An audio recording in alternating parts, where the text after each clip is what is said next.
Welcome, collective, to all of you from me, Regina, at Pacific Tarot. I'm doing a collective reading, and I'm focusing in particular on the new moon in Virgo, which we just have visited yesterday, but the the prolonged nature of this new moon in Virgo. So we actually have a part 1 and part 2 in September. And this is, although we're not in eclipse season, this is considered the entrance into the eclipse season. What I'm focusing on right now is the moment and how we are bringing the sacred into our everyday lives. This is something that you have asked for. The you that I'm speaking to has been wanting more, may have wanted more your entire life. But the more that you're experiencing is what you asked for, and you are in a kind of liminal or transition space right now. So the overall energy for this particular reading is the Empress card, and this is all about the power of your presence, not just the diligent, impeccable work that you do in the service of your mission, in the service of others. Not only are you a model of productivity, efficiency, natural rhythm, natural flow, and the eternal investment in yourself as an expression of love, but this is also about being a model for others in understanding how to elegantly receive the rewards and the recognition of your work and effort. So you feel yourself, here we are towards the end of summer, feeling yourself in full bloom. And in many Empress cards, she is pregnant or certainly very satisfied. This indicates that you are on the verge of a new adventure, a new experience, a new version of yourself, a new perception of reality. And underneath the deck, we have the Ace of Wands. This is lovely. This generally is another way of looking at a new perspective, a new ability to desire, to express your desires, to claim what it is you want, to speak your desire out loud, to show your love, to tell your love to someone important. And for many of you that I'm reading for today, expressing your needs and your desires is something that you are learning to do, because for many of you, you have been conditioned to believe that your needs, your wants, your desires, your personal goals were not relevant or would not be supported. You have spent a lot of your life fulfilling the expectations of others, be they positive or negative, and you actually are in a place right now where you are being asked to integrate all that you've learned about yourself, about your skills, your knowledge, your power, your gifts, to integrate that very personal, full knowing into what you do. So this is showing up in a very new way, showing up as gifted, as whole, as sensitive to your needs as well as the needs of others. And this feels like a very new space for many of you. I'm going to invite you into this meditation in general, with the understanding that this is not a predictive reading. This will not resonate for everyone. So I want to assure you that if what I'm saying isn't resonating with you, you are invited to check your other placements where you will find yourself. I'm going to pull a crystal oracle to get us started here. And I pulled the Dioptus. And the key word is, you guessed it, love. I am love and love is me. This is absolutely a fabulous restatement of the energy of the Empress card. And love here is a verb. It's active. It's the source of your productivity, the source of your attunement and alignment with the needs and goals of others that you are surrounding yourself with. But here you are a source for others. And this is the energy that this particular reading is bringing to your awareness, how much power, how much influence you have over others. In the 10th house, the house of your midheaven, where others see you, where you aspire, are ambitious, the Chariot card describes this focus, this intense focus that the energy of Virgo, its ruling sign Mercury, brings to our ability to move aside all the distractions and focus on the most important priority at this time. And this comes as a result of your thorough self-acceptance. This is seeing yourself as gifted, seeing yourself as divine, seeing yourself as having purpose and a mission. And so this is what is empowering you to recognize that the needs of others are no greater than your need to be productive, to move forward on this path of love, of mission, of exploration, of implementing, of building something as the result of a lot of experience that you have doing this, understanding and knowing that by modeling your best efforts, you are actually assisting others in the way that protects your gift, the way that does not impose upon your sacred space. And the sacred space is the place that you need not only to focus on the job, the work at hand, but also to begin to understand on a regular and consistent basis how you are bringing in this divine wisdom, this spiritual awareness of the influence and the impact you can have on the world into your everyday habits and routines. So I mentioned making the sacred every day, or making the everyday a holy experience, whatever that means to you. In the first house, the Hermit card. This is, again, once again, you protecting this authority that you've gained by going within for the answers, so that you have recognized that only you can steer your boat. Only you know what's right for you.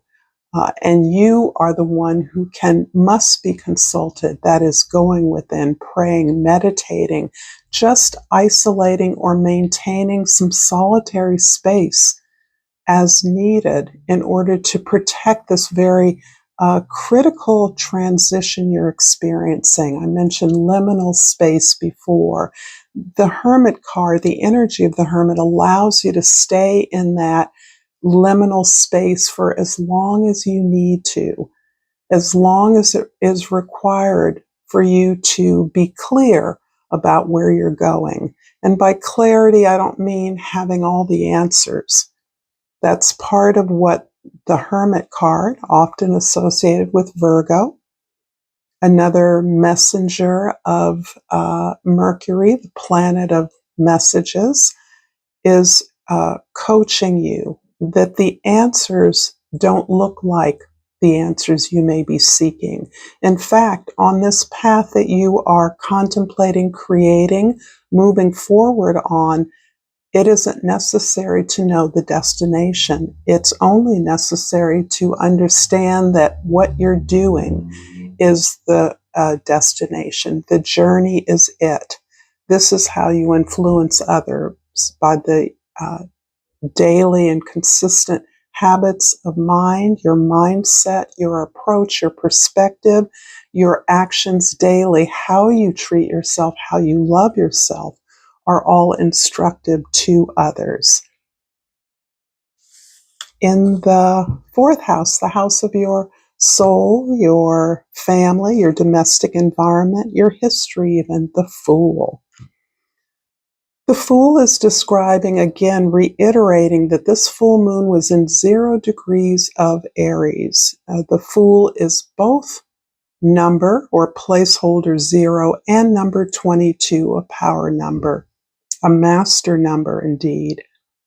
So the Fool represents both the beginning and the end. In the old way that I was trained, the Fool was called the spiritualist or the materialist. In other words, you have options here. You can be an explorer, a discoverer with full faith in your abilities and skills to handle any challenge, or you can be the materialist, the fool, starting out, gathering up everything that you can to shore up your security, your safety in a way that surrounds you with material things that themselves are fleeting, replaceable. But it's very clear to me that those that I'm reading for today are stepping into a real power place, not for just the planet, because it's you that contains the service that you do. It's you that contains the power of your presence that is having an influence in shaping other people's ideas about what's possible, as well as other opportunities that you can't possibly foresee now. And this is part of the sort of alchemical magic that you are holding on to within you. And for some of you, this transition feels very fugitive. It's hard to wrap yourself around this, what it means, and that this is what you've been asking for, a new opportunity, a new chance, a new perspective. And that new perspective is creating through your eyes a new world. This new world is safe, but it appears risky to others. Others may find you foolish on your current path. And for you, there is not even a choice. This is you're being compelled to move in a direction that you don't think, reflects who you actually and more fully are. And you're hungry to expand in this role. In the 7th house of significant others, the Lover's card. So here we have a suite of major arcana indicating that all of the world is going through a particular kind of opportunity right now. The Lovers is indicating that you're now in a position to discriminate between the various options before you, in part because you've lived a life, or at least some of a life, in which you have made choices based on what felt good in the moment, what seemed good right away, how you could maximize a fairly instant gratification.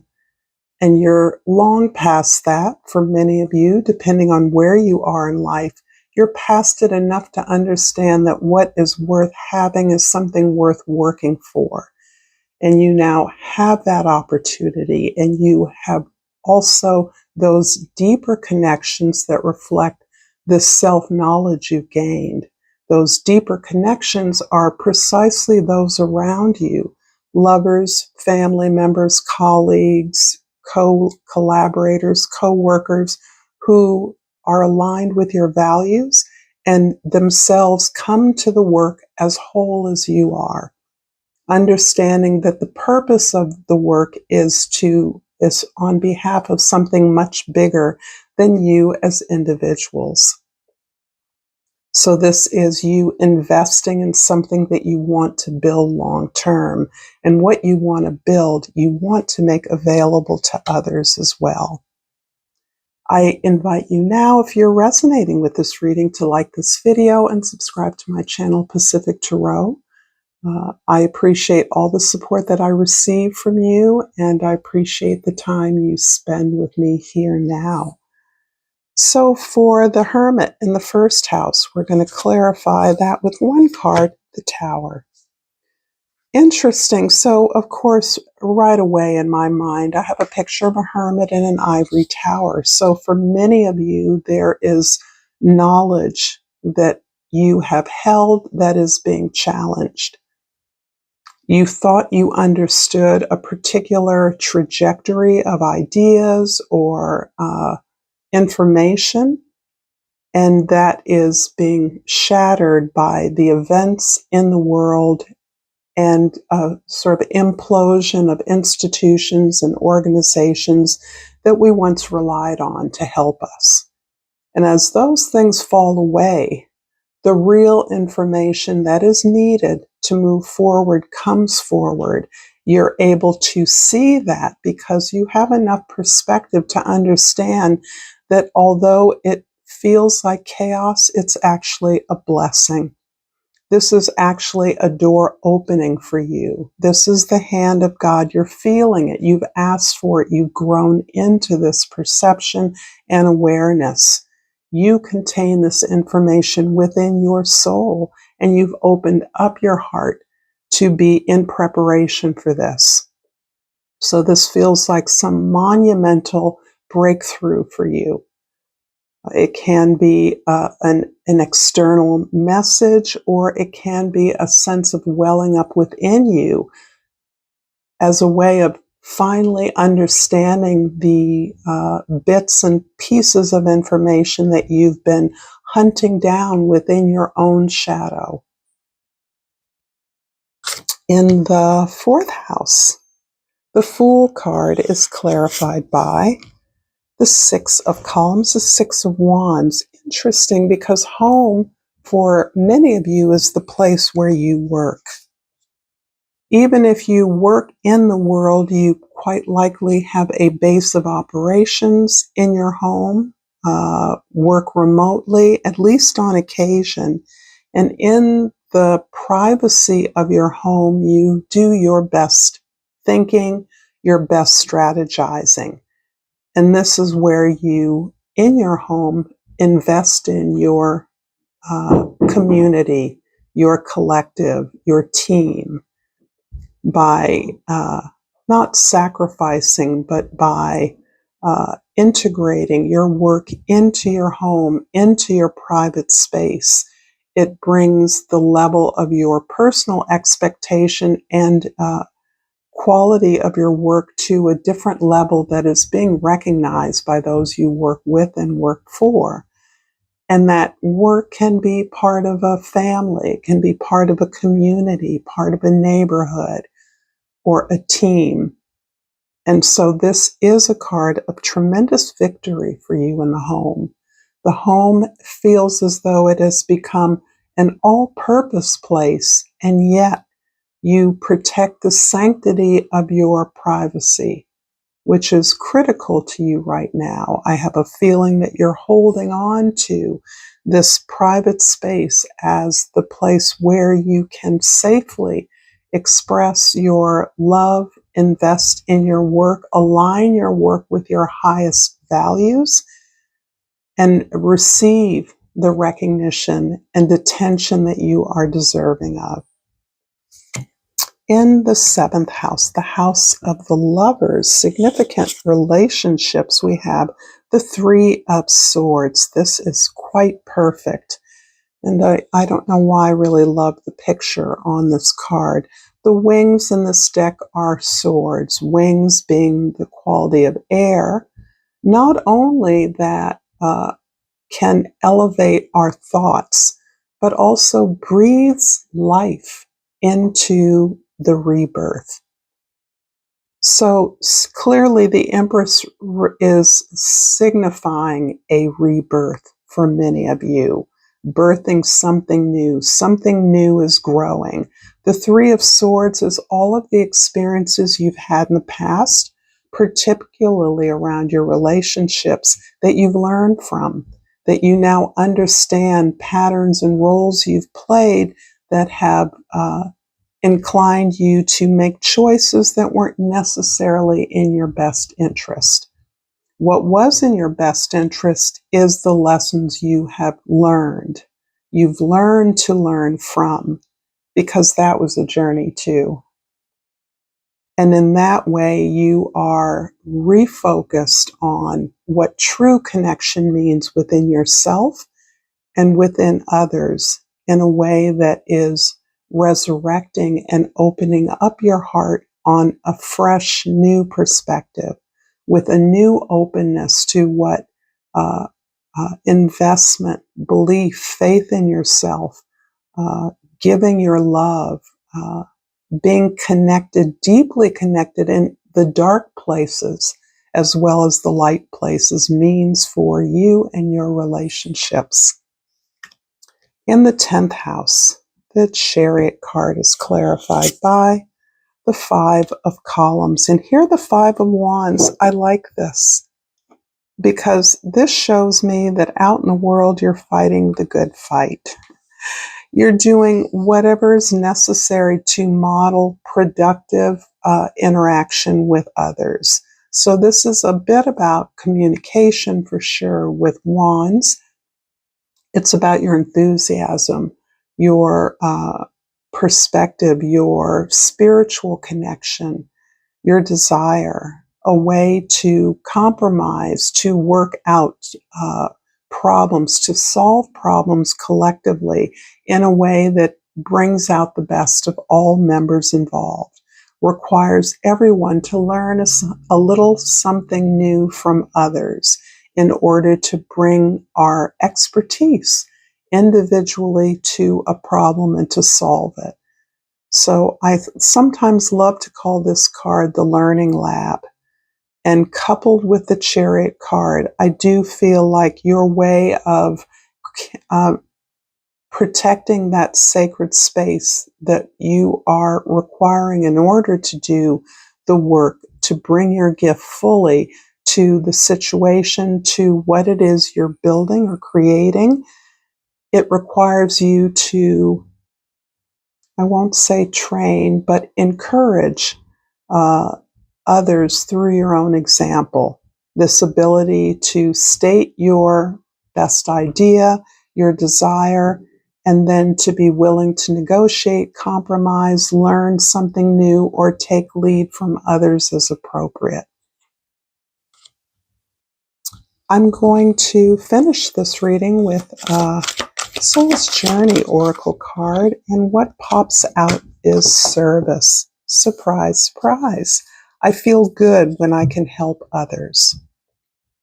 So this really does take us back to the idea of the planet Virgo and its quality of devotion, loyalty.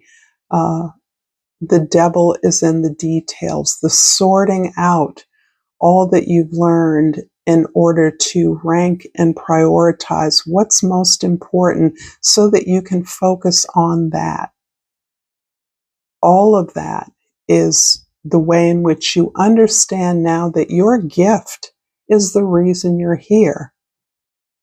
And as you align yourself with this wholeness that you bring to the expression of your gift, your talent, your efforts, you are in the highest impact and influence you can possibly have.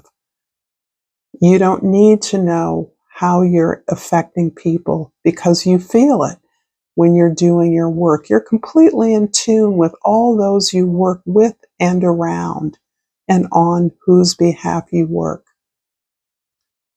This is beautiful energy. Thank you so much. If you enjoy this content, check out more content here. Thank you for your likes and subscribes. And until next time, namaste.